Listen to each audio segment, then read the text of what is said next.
अपने safeties live channel को subscribe कीजिए, साथ ही साथ बेल आइकॉन को प्रेस करके ऑल सिलेक्ट कीजिए ताकि मैं नई वीडियो अपलोड करूं तो उसकी नोटिफिकेशन आपको सबसे पहले मिलेगी।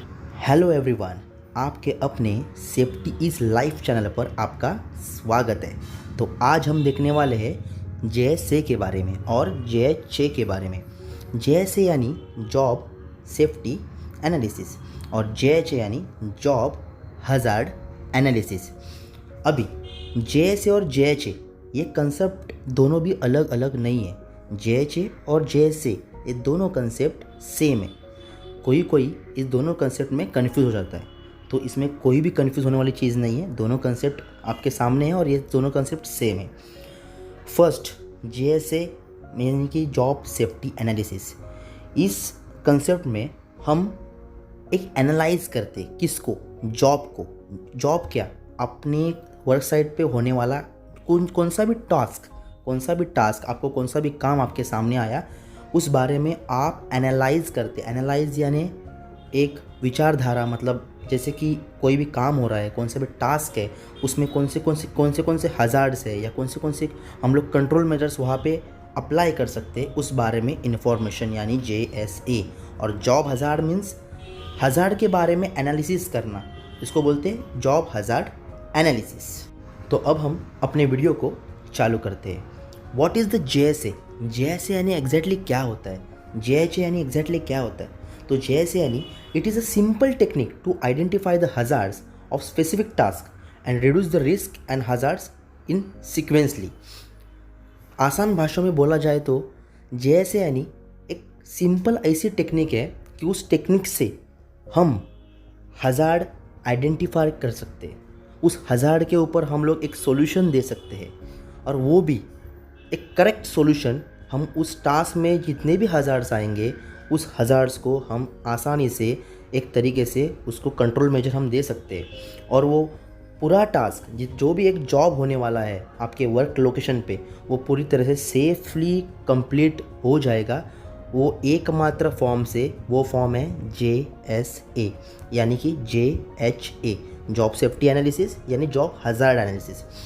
अभी एग्जैक्टली आइडेंटिफाई क्या करना है, क्यों करना है, एग्जैक्टली कौन से कंट्रोल मेजर्स आएंगे, वो मैं आपको बाद में बताऊंगा ही, पर मैं आपको जस्ट एक इन्फॉर्मेशन दे रहा हूँ। अभी कैसे होता है, यदि आप एक कंस्ट्रक्शन साइट पे काम कर रहे हो, यदि आप एक RMC लाइन में काम कर रहे हो, या तो आप अदर कोई मैन्युफैक्चरिंग कंपनी में काम कर रहे हो, तुम एक सेफ्टी ऑफिसर हो। आपके प्लांट में स्टोर डिपार्टमेंट से 5 लोग होते हैं, मैकेनिकल डिपार्टमेंट से 5 लोग होते हैं, इलेक्ट्रिक डिपार्टमेंट से 5 लोग होते हैं। पर सेफ्टी ऑफिसर आप किधर भी जाओ, सेफ्टी ऑफिसर एक लोकेशन पे, एक साइट पे सिर्फ एक ही होता है। सिविल वाले को कुछ हुआ, उसका कुछ लेना देना है ही नहीं सेफ्टी ऑफिसर का, पर सिविल डिपार्टमेंट वाले से कुछ हुआ, चोट लग गई, सेफ्टी ऑफिसर भागेगा। मैकेनिकल डिपार्टमेंट वाले से कुछ ना कुछ मशीन को कुछ चोट लग गई, सेफ्टी ऑफिसर भागेगा। इलेक्ट्रिक डिपार्टमेंट से कोई आदमी है, उसको शॉक लग गया, सेफ्टी ऑफिसर रिपोर्ट बनाएगा। लेबर को कुछ हुआ, सेफ्टी ऑफिसर रिपोर्ट बनाएगा, एक्सीडेंट रिपोर्ट बनाएगा। तो ये सब कुछ जितना भी टास्क करना पड़ता है, वो सब सेफ्टी ऑफिसर को ही करना पड़ता है, और वो है अकेला। तो JSA से सेफ्टी ऑफिसर को बहुत तरीके से मदद हो जाती है। वो कैसे, मैं अभी आपको वो भी बताता हूँ। एक सेफ्टी ऑफिसर कहाँ पर जाएगा और कितनी जगह पर सुपरविजन करेगा, कैसे होता है, क्योंकि सेफ्टी ऑफिसर अकेला उस साइट पर रहेगा। सेफ्टी ऑफिसर पहली बात तो सुबह उसको TBT लेना पड़ता है, बाद में सुपरविजन करना पड़ता है, परमिट इश्यूअर भी वही होता है, परमिट रिसीवर भी वही होता है। इधर कहाँ पे कुछ क्रेन एक्टिविटी चलेगी तो वहाँ पे सुपरविजन करना, कहाँ पे वर्क एट हाइट एक्टिविटी चलेगी तो वहाँ पे सुपरविजन करना, कहाँ पर कन्फाइंड स्पेस का कुछ काम होता होगा वहाँ पर सुपरविजन करना, कहाँ पर मशीनरी कुछ मेंटेनेंस का काम हो रहा है तो वहाँ पे सुपरविजन करना, इलेक्ट्रिक रिगार्डिंग कहाँ पे काम हो रहा है तो वहाँ पे सुपरविजन करना। तो एक सेफ्टी ऑफिसर बहुत जगह पे सुपरविजन करने जैसा वहाँ पे उसका काम होता है। पर एक पर्टिकुलर डिपार्टमेंट जो रहता है, मैकेनिकल डिपार्टमेंट मैकेनिकल का ही काम करती है, इलेक्ट्रिक डिपार्टमेंट इलेक्ट्रिक का ही काम करती है, लेबर डिपार्टमेंट हाउसकीपिंग का ही काम करेगी। पर सेफ्टी ऑफिसर का वैसे नहीं होता है, सेफ्टी ऑफिसर सब जगह पे सुपरविजन वहाँ पे करेगा।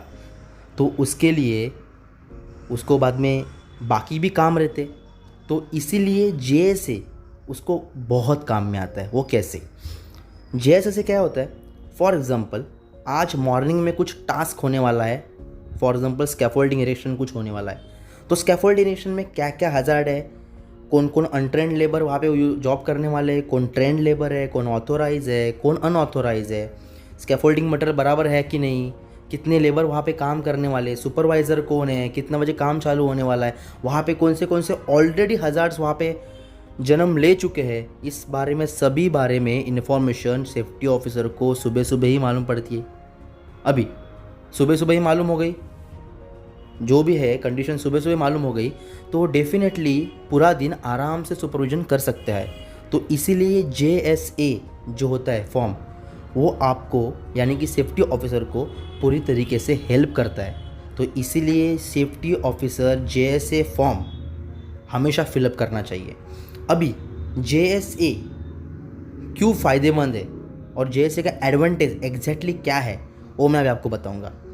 और JSA से मेन बात ये समझ में आ जाती है कि आज दिन भर में कितना काम होने वाला है और कौन से हज़ार्डली काम होने वाले हैं। तो अब हम देखेंगे आपको JSA और JHA एग्जैक्टली कहाँ पर और कभी यूज़ करना है। आपको JSA फॉर्म तभी यूज़ करना है जब भी आपके वर्क लोकेशन पे रूटीन टास्क चल रहा है। रूटीन टास्क यानी वो जो टास्क है वो रोज़ चल रहा है, उस समय आपको JSA यूज़ करना है। वो क्यों? अभी आप सोचते होंगे कि मेरे लोकेशन पे सेम टास्क हर रोज़ चल रहा है तो मैं JSA क्यों यूज़ करूँ? इसीलिए कभी कभी ऐसे होता है कि कल के दिन में उस टास्क करते वक्त कुछ ना कुछ हज़ार्ड हुआ था, कुछ ना कुछ नियर मिस हुआ था, वो आप तक रिपोर्ट कुछ ना कुछ माध्यम से आ जाता है। सेफ्टी ऑफिसर को मिलता ही है रिपोर्ट कहीं ना कहीं से। तो उस समय आपको JSA इसलिए यूज़ करना है, वहाँ पे रिक्वायर्ड है, क्योंकि कल जो नियर मिस हुआ है, कल जो हज़ार्ड अपने वर्कर्स के साथ हुआ है, वो आज वापस रिटर्न होना नहीं चाहिए। इसीलिए आपको JSA रूटीन टास्क में भी यूज़ करना है। और सेकंड, आपको JSA न्यू टास्क में भी यूज़ करना है। अभी आप बोलोगे भी न्यू टास्क में क्यों? तो न्यू टास्क में इसीलिए कि फॉर एग्जांपल मैं दे रहा हूँ आपको कि अभी न्यू टास्क कुछ अपने वर्क लोकेशन पे चलने वाला है, उसके बारे में आपको कुछ आइडिया ही नहीं, क्योंकि न्यू टास्क है, आपको कुछ मालूम ही नहीं है। तो फिर न्यू टास्क आप कैसे करोगे, वहाँ पे कौन से हज़ार्ड्स आएंगे, तो उसके लिए आप सूटेबल कंट्रोल मेजर दे सकते हो काम हज़ार्ड होने से पहले ही। तो इसीलिए न्यू टास्क को भी JSA एप्लीकेबल आपको करना है। तो इसीलिए समझ। तो अभी हम देखेंगे बेनिफिट्स ऑफ JSA का एग्जैक्टली फ़ायदा आपको वर्क लोकेशन पे कैसे होगा और क्या होगा। JSA की तरफ से आपको टोटली कंट्रोल मेजर उस टास्क के लिए मिल जाता है। तो सुपरवाइज़र और इंजीनियर्स जो टास्क कंडक्ट करने वाले हैं आज के दिन में, जो स्टैंड बाय सुपरवाइज़र है, स्टैंड बाय सुपरविजन करने वाले हैं, वो उस JSA की मदद से उस टास्क के बारे में पहले ही सीख जाते। कैसे? क्योंकि उस टास्क में कौन से हज़ार्ड होने वाले हैं वो सेफ्टी ऑफिसर उनको पहले इन्फॉर्म करता है। तो वैसे वो पूरा टास्क मैनेज करते और वर्कर्स को भी मैनेज करते, वर्कर्स के हर एक मूवमेंट पे उनका ध्यान रहता है। तो ये JSA का मेन फ़ायदा हो गया, क्योंकि स्टैंड बाय सुपरविजन वो करते। और मेन बात, उस JSA के फॉर्म के ऊपर सुपरवाइज़र कौन है उनका नाम वहाँ पे लिखना रहता है। फॉर एग्ज़ाम्पल उन्होंने वो नाम लिख दिया तो उस समय वो ऐसे देखते हैं या ऐसे समझते हैं कि मैंने एक मेरे बॉन्ड पेपर के ऊपर मेरा नाम लिख दिया है, तो वो एकदम पूरी तरीके से उस समय उस लोकेशन पे रहते हैं और पूरा टोटल सुपरविजन करते हैं। सेकेंड, JSA की मदद से हम वर्कर्स को भी पहले अलर्ट कर देते, क्योंकि वर्कर्स को भी समझ में आता है, दिमाग में आ जाता है कि सेफ्टी ऑफिसर ने हमको सुबह ही एक अलर्ट किया कि ये हज़ार्ड्स होने वाले हैं, मेरे आँख में ये जाने वाला है, मेरे पैर में ये गिरने वाला है। तो वर्कर्स भी पहले ही अलर्ट हो जाएंगे कि मुझे ये हज़ार्ड नहीं करना है, मुझे ये मूवमेंट, ऐसी गलत मूवमेंट नहीं करनी है, अनसेफ काम नहीं करना है। तो वर्कर्स एक अलर्ट हो गए तो ये काम आपका सेफली हो गया। थर्ड, JSA अगर आप रोज़ यूज़ करते रहोगे तो workers, supervisor, engineers, plant manager जितने भी है वहाँ पे एज अ टास्क कंडक्ट करने वाले, वो टोटली अलर्ट हो जाते हैं उस काम के बारे में, हज़ार्ड के बारे में, इसीलिए वो उस तरीके से काम करके कंट्रोल मेजर बराबर से कर देते। तो अभी हम देखेंगे जेएसए के स्टेप्स के बारे में, कैसे जेएसए आपको अप्लाई करना है स्टेप बाय स्टेप। जेएसए की डेफिनेशन ये होती है कि JSA is a simple technique to identify the hazard and suitable control measure, explain the suitable control measure by sequentially. तो अभी यही सेम आपको स्टेप्स में अप्लाई करना है। तो फर्स्ट आपको सिलेक्ट द जॉब, यानी आपको एक टास्क सिलेक्ट करना है कि आज अपने वर्क लोकेशन पे कौन सा टास्क होने वाला है। तो जॉब टास्क या जॉब आप वहाँ पे मेंशन करोगे जेएसए फॉर्म पे। Second, break the job by sequentially आपको जॉब को पार्टीशन करना है। अभी वो कैसे, मैं आपको आगे वाले स्लाइड में बताऊंगा कि कैसे कैसे सीक्वेंसली हो जाता है। एक जॉब आपको लेना है, जॉब को बाद में आराम से सीक्वेंसली आपको स्टेप बाय स्टेप वहाँ पे ये करना है, डालना है फॉर्म के ऊपर। बाद में थर्ड आया, उस स्टेप के बाजू में ही, स्टेप के एकदम बाजू में ही आपको उसके हज़ार्ड्स मेंशन करने हैं कि ये एक स्टेप होने वाली है, काम की एक स्टेप होने वाली है, उस स्टेप में कौन से हज़ार्ड्स है और उसके बाजू में उसके कंट्रोल मेजर।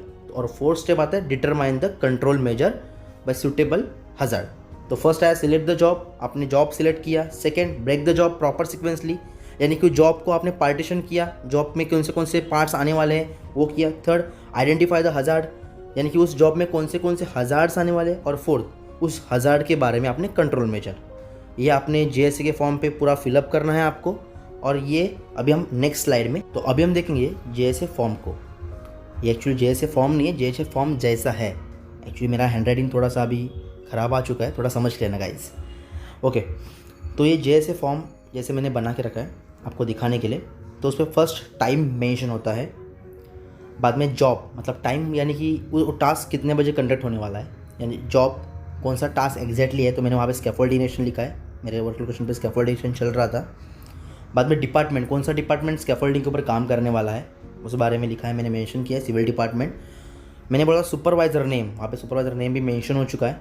डेट, कौन से डेट में ये टास्क कंडक्ट होने वाला है उसके बारे में मैंने इन्फॉर्मेशन लिखी है। और बाद में एनालाइज कौन वहाँ पे करने वाला है, तो सेफ्टी ऑफिसर आपका, डेफिनेटली आपका नाम लिखोगे। और बाद में अप्रूव्ड बाय, ये जेएसए बराबर है कि नहीं ये अप्रूव करता है, या तो एचएससी मैनेजर, तो असिस्टेंट सेफ्टी मैनेजर, मेरे यहाँ पे असिस्टेंट सेफ्टी मैनेजर अप्रूव करता है। तो ये मैंने एक major information, just normal information लिखी हुई है। बाद में हम job steps, hazard and precaution. तो फर्स्ट मैंने स्टेप जो लिखी है वो स्टेप ये है कि स्कैफोल्डिंग करते आपको पहले मटेरियल शिफ्टिंग करना पड़ेगा। तो शिफ्टिंग में कौन से हज़ार्ड्स आते हैं, तो स्लिपरी फॉल हज़ार्ड्स, पाइप पैर के ऊपर भी गिर सकता है शिफ्टिंग करते वक्त, या हैवी पाइप है तो कंधे पर कोई लेबर्स लेके जाते हैं, तो उसके ऊपर प्रिकॉशंस मैंने वहाँ पे मेंशन किया कि स्लिपरी फॉल हुआ तो वहाँ पे पाथवे क्लियर होना चाहिए। सेकेंड है, पाइप आपको शिफ्टेड करते वक्त प्रॉपरली ऑयली हाथ से ऑयली हाथ से हैंडलिंग नहीं करना है। हैंडलिंग करते वक्त या शिफ्टिंग करते वक्त आपको प्रॉपर एक हैंड ग्लोव्स वेयर करना है, उसके बाद आपको हैंडलिंग करना है। देन आपको हैंडलिंग करते वक्त मटेरियल शिफ्टिंग में आपको सेफ्टी शूज़ वगैरह वो मैंडेटरी पीपी वेयर करनी है। और मटेरियल कंधे के ऊपर से ना शिफ्ट करना, उसके बदले आप एक ट्रॉली यूज़ कर सकते हो, मैंने प्रिकॉशंस में मेंशन किया है। तो अभी सेकेंड स्टेप आया प्री स्कैफोल्ड इरेक्शन, यानी मुझे स्कैफोल्डिंग इरेक्शन करने से पहले कुछ ना कुछ हज़ार्ड के साथ तो सामना करना पड़ेगा ही। तो फर्स्ट हज़ार्ड आता है लूज सॉइल और अनइवन सरफेस, यानी स्कैफोल्डिंग इरेक्शन करने से पहले मुझे पहले सॉइल चेक करनी है, सॉइल कंडीशन, यानी कि जिस मिट्टी के ऊपर मुझे स्कैफोल्डिंग इरेक्शन करनी है, जिस ज़मीन के ऊपर मुझे स्कैफोल्डिंग इरेक्शन करनी है वो ज़मीन प्रॉपर होनी चाहिए। तो एक हज़ार्ड है। सेकेंड, मैंने स्कैफोल्डिंग इरेक्शन करने से पहले मैंने बैरिकेशन अप्लाई किया नहीं, बैरिकेशन किया ही नहीं है, सॉफ्ट बैरिकेशन है तो हार्ड बैरिकेशन किया नहीं है, वो भी एक हज़ार्ड है। और थर्ड, स्कैफोल्डिंग मटेरियल मैंने डैमेज कंडीशन में मैंने यूज़ किया है, वो भी एक हज़ार्ड है। इसके पहले मैंने एक स्कैफोल्डिंग की वीडियो ऑलरेडी अपलोड कर चुका हूँ, तो प्लीज़ वो वीडियो आप ज़रूर देखना, उसमें स्कैफोल्डिंग के बारे में हज़ार्ड और प्रिकॉशन पूरी तरीके से मैंने मेंशन किया है, आपको बाद में वो वीडियो भी समझ में आ जाएगा। और इसके बाद मैंने प्रिकॉशंस मैंने अप्लाई किया यहाँ पे कि मैं स्कैफोल्डिंग जहाँ पर खड़ी करूँगा वो मैं पहले इवन सरफेस पे ही खड़ी करूँगा, तो मैंने वो मेंशन किया फर्स्ट पॉइंट। सेकेंड, स्कैफोल्डिंग खड़ी करने से पहले मैं बैरिकेशन लगाऊंगा 3 मीटर तक। और थर्ड पॉइंट कि मैं स्कैफोल्डिंग इरेक्शन करने से पहले वो मटेरियल्स चेक करूँगा, ब्रेसिंग, कपलर, लैडर, जो भी यूज़ होने वाला है स्कैफोल्डिंग के लिए वो परफेक्ट है कि नहीं, बराबर मटेरियल यूज़ हो रहा है कि नहीं। देन थर्ड स्टेप है वाइल इरेक्टिंग स्कैफोल्डेड हाइट, मतलब स्कैफोल्डिंग अभी इरेक्ट करने वाले हैं हाइट के ऊपर, तो मुझे क्या क्या हज़ार्ड के साथ सामना करना पड़ेगा कि scaffold not install properly, install नहीं करेंगे जल्दी में काम करने के चक्कर में, बाद में अनट्रेंड स्कैफोल्डर्स आप काम करने के लिए लेंगे तो एक हज़ार्ड है। बाद में third worker not wear a task based PP और मैंडेटरी पीपी, यानी कि सेफ्टी बेल्ट वगैरह वेयर नहीं करना। तो उसके बाद बाजू में प्रिकॉशंस मैंने मेंशन किया है कि इंस्टॉल द स्कैफोल्डिंग प्रॉपरली, मतलब वो प्रॉपर होना चाहिए। कैसे? तो toe board, mid rail, guard rail, bracing, coupler, वो सब कुछ प्रॉपर होना चाहिए। और बाद में FBSH यानी कि full body safety harness worker ने 1.8 मीटर के ऊपर वेयर करना चाहिए और स्कैफोल्डिंग ऑथोराइज पर्सन ही खड़ी करनी चाहिए। तो आज हमने JSA की डेफिनेशन, JSA की नॉर्मल इन्फॉर्मेशन और JSA आपको कभी और कहाँ यूज़ करना है, JSA के बेनिफिट्स और JSA के स्टेप्स और JSA के बारे में आज हमने पूरी इन्फॉर्मेशन ले ली है। और लास्ट वाले स्लाइड में हमने JSA फॉर्म कैसे फिलअप करना है वो भी देख लिया है। मैं आशा करता हूँ कि ये वीडियो आपको पसंद आई होगी। ये वीडियो अगर आपको पसंद आई तो आप ये वीडियो को ज़रूर लाइक करना, शेयर करना और सब्सक्राइब करना और आपके दोस्तों के साथ ज़रूर शेयर करना। Thank you guys.